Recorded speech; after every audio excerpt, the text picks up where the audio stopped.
Hi guys, today we are leaving for Patna. जिस train से हमें जाना था उसका शेड्यूल टाइम 10:15 था, बट वो लेट थी। इनफैक्ट ऑलमोस्ट 1 घंटे लेट था। तो हम लोग टाइम पास के लिए कुछ स्नैक्स खाते हैं, फिर इतनी देर में हमारी ट्रेन भी आ जाती है। ये जर्नी काफी हेक्टिक था क्योंकि काफी सारे स्टूडेंट जो एग्जाम देने के लिए आए थे वो लोग स्लीपर कोच में चढ़ गए थे, जिसकी वजह से रिजर्व पैसेंजर्स को काफी प्रॉब्लम हो रही थी। एनीवेज पटना जंक्शन पहुंचते ही हम लोगों को रिसीव करने के लिए आए थे गोलू मामा। फिर हम लोग फाइनली पहुंच जाते अपने मामी के घर पे।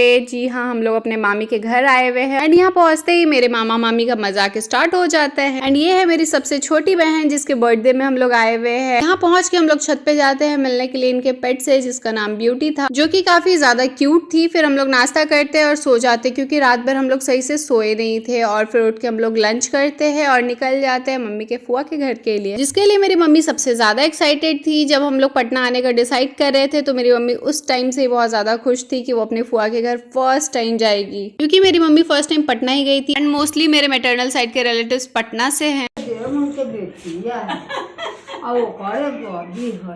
एक्चुअली मेरी फुआ नानी को पता नहीं था कि हम लोग आने वाले हैं, तो वो सरप्राइज्ड हो गई थी। इनफैक्ट वो इमोशनल हो गई थी और उनके साथ साथ मेरी मम्मी और मामा भी इमोशनल हो गए थे। और ये इन लोगों की खुशी के आंसू थे।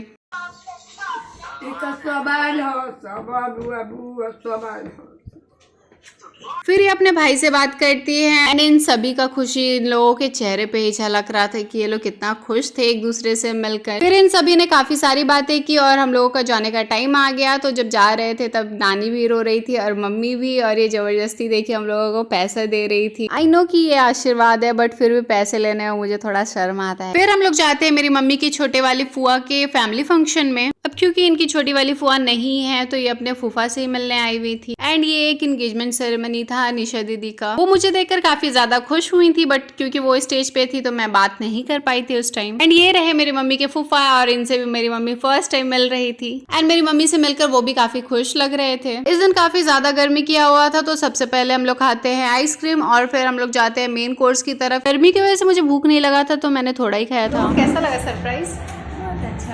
बहुत अच्छा लगा, बहुत खुशी मिला।